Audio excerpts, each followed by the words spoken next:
English మాట్లాడడానికి భయపడుతున్నారా? అయితే మీకోసమే ఈ స్పోకెన్ ఇంగ్లీష్ క్లాసెస్. వెంటనే కాల్ చేసి జాయిన్ అవ్వండి. నమస్తే రమ్మగారు. నమస్తే జీ. చందమామ కథ ఒకటి చెప్పుకుందామండి. మనకే బోల్డ్ అని సందేహాలు వస్తుంటాయి కదా, ఏది మంచి ఏది చెడు, మనకు మంచి అయింది పక్కవాడికి చెడు.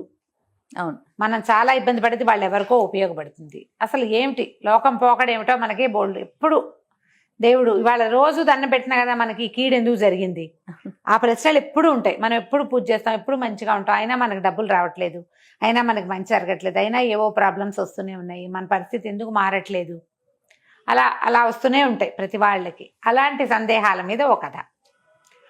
పూర్వం ఒక సాధువు గారు ఒక ఆయన ఉండేవాడు. ఆయన ఒక కొండ గుహలో తపస్సు చేసుకుంటూ ఉండేవాడు, ధ్యానం చేసుకునేవాడు. ప్రశాంతంగా ఉండేది ఆయన దగ్గరికి వెళ్తే. ఊళ్ళో చుట్టుపక్కల ఊళ్ళలో జనాలంతా కష్టం నిష్ఠూరం చెప్పుకునేవాళ్ళు, ఏదైనా సలహా అడిగేవాళ్ళు, ఏదైనా పూజకి పునస్కారానికి ఏం చేయాలి, మంచి మాటలు చెడ్డ మాటలు ఇలా అయింది అలా చెప్పుకునేవాళ్ళు. చెప్పుకుని చాలా మనశ్శాంతిని పొందేవాళ్ళు.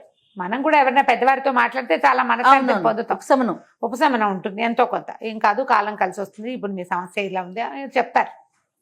అయితే ప్రజలు తండోపతండాలుగా వచ్చేవాళ్ళు, ఆయనతో మాట్లాడుకుని పోయేవాళ్ళు, ఈయన జపం చేసుకుంటూ ఉండేవాడు. ఆయన కొంతకాలం అయ్యాక అనిపించింది, ఏమిటి ఇది, మనకి నేను చదివిన శాస్త్రాలు, నేను చదివిన ధర్మం వేరు, లోకం పోకడ వేరేగా ఉంది, లోకంలో నడిచే ధర్మశాస్త్రం వేరు. అసలు ఈ మంచి చెడు, న్యాయం అన్యాయం, దేవుడు దయ్యం ఏమిటో తెలియటం లేదు. ఇలా ఎంతసేపు ధ్యానమే చేసుకుంటూ ఉండి నేను లోకాన్ని తెలుసుకోకుండా నా రకంగానే వీళ్ళకి చెప్తున్నాను, లోకం అట్లా లేదు, ఇది చాలా మంచిది అని మనం చెప్పింది ఇంకొకరికి చెడ్డగా పరిణమిస్తుంది కూడా. అందుకని అసలు లోకం చూసి దీని గురించి తెలుసుకోవాలని భావించాడు. ఎన్నో ఏళ్ల తరబడి దశాబ్దాలుగా ఆ గుహలోనే ఉన్నాడు ఆయన. గుహలో నుంచి బయటకు వచ్చేసాడు. జపమాల గొజ్జోలు ఏదో వేసుకున్నాడు.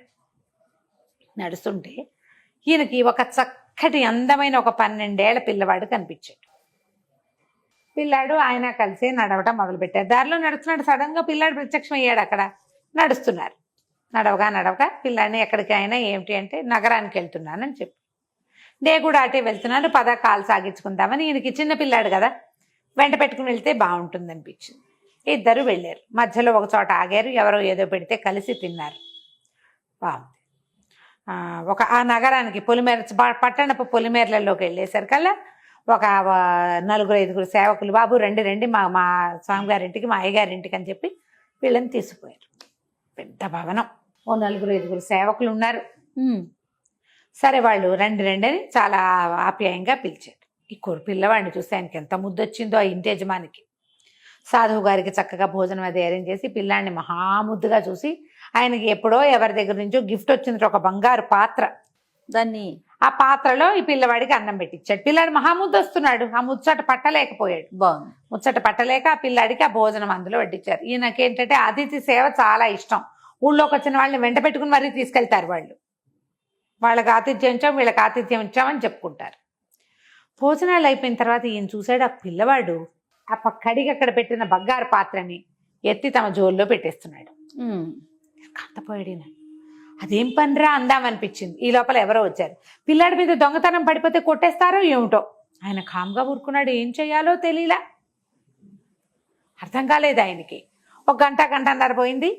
వాళ్ళు చూసుకున్నారు, పాత్ర కనపడలేదని. ఇల్లంతా వెతుక్కున్నారు, నా చావు చచ్చారు. ఎంత వెతుక్కున్నా దొరకలా. ఈయనకి భయం వేసేసింది చెప్పడానికి. మధ్యలో పిల్లాడికేసి చెప్పని సైగ చేశాడు. వాడు ఇట్లా తలడ్డం ఊపాడు, కళ్ళు ఆర్పాడు, మాట్లాడకుండా ఉండు అని. మాట్లాడలేకపోయాడు ఈయన. చీకటి పడే వేళకి అక్కడి నుంచి బయలుదేరారు. సాయంకాలం అక్కడి నుంచి బయలుదేరారు. వీళ్ళ జోల్లోనే ఆ బంగారు పాత్ర ఉంది. వాడి మీద చాలా కోపం వచ్చేసింది. ఆయన అడిగాడు, ఏమిట్రా అబ్బాయి ఇట్లాంటి పని చేసావు అని కేకలేద్దాం అనుకున్నాడు. అడిగాడు కానీ, ముందు వాటికి నీకే తెలుస్తుందిలే తాత అన్నాడు. ఆయన ఏం చెప్పాలా పిల్లవాడు. పాత్ర మాత్రం తెచ్చేసాడు. అక్కడి నుంచి వీళ్ళు ఇంకా ముందుకు వెళ్ళేసరికల్లా సడన్గా మబ్బు బట్టి వాన జల్లు మొదలైంది. వీళ్ళు పరిగెత్తుకుంటూ వెళ్ళారు. అంతా నెరాబాగా ఉంది, ఎక్కడా ఆసరా దొరకల. వెళ్ళగా ఒక పాతకాలపు పెద్ద మిద్దె ఇల్లు కనిపించింది. ఆ మిద్దె ఇంటి తలుపు కొట్టారు. రాత్రికి ఇక్కడ ఉంటామని అడిగితే ఆ ఇంటి ఆయన పార్రమ్మ పిసినారు, లోపలికి రానిచ్చేలాగా లేడు. అక్కడి నుంచి గిన్నెలు అవి తోమడానికి వంట సామాన్లన్నీ బయటపడేశారు. ఏమైనా ఆహారం దొరుకుతుందంటే ఆ గిన్నెలో ఉన్నది గీక్కుని తినండి, అవే ఉన్నవన్నారు.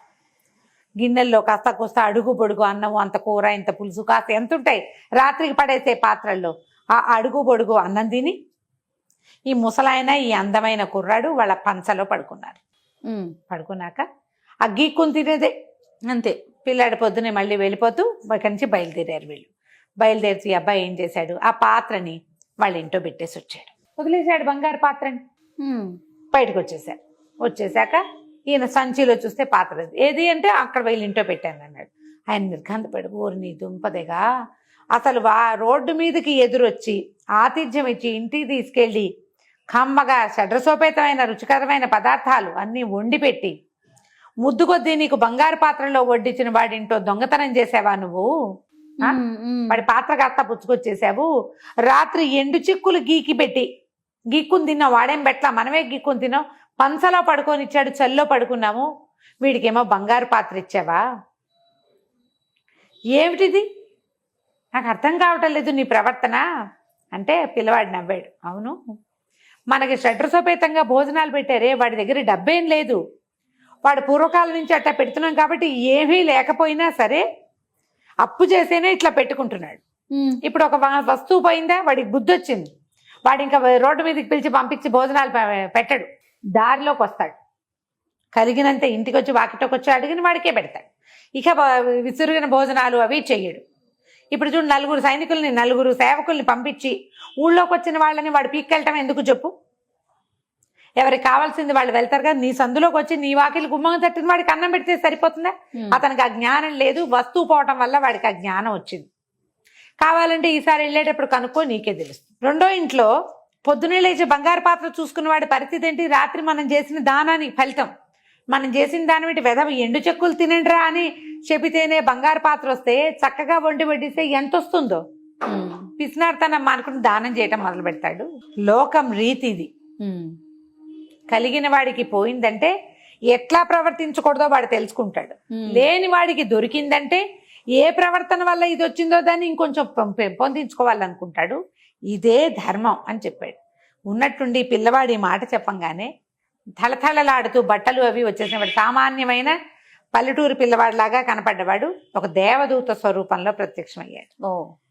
నవ్వుతూ వెళ్ళిపోయాడు. లోకరీతి ఇలా ఉంటుంది. ధర్మం ఎప్పుడూ ఒకటే, అంతే. అది ఏదైనా పాత్రలోకి పోసినప్పుడు పాత్రని బట్టి దాని రూపం మార్చుకుంటుంది, అంతే. ధర్మం మాత్రం సేమే. ఎలాగా? చెంబులో ఉన్న నీళ్ళని చెంబెడు నీళ్ళు అవుతాయి, వాటిని గ్లాసులో ఎత్తిపోస్తే గ్లాస్ నీళ్ళు మాత్రం నీళ్లే కదా. ధర్మం అలాగే ఉంటుంది. ఎప్పుడు లోకల్లో ఒకటి లోపల ఒకటి ఉండదు. పరిస్థితిని బట్టి పాత్రతని బట్టి ధర్మం యొక్క స్వరూపం మారిపోతుంది, అంతే.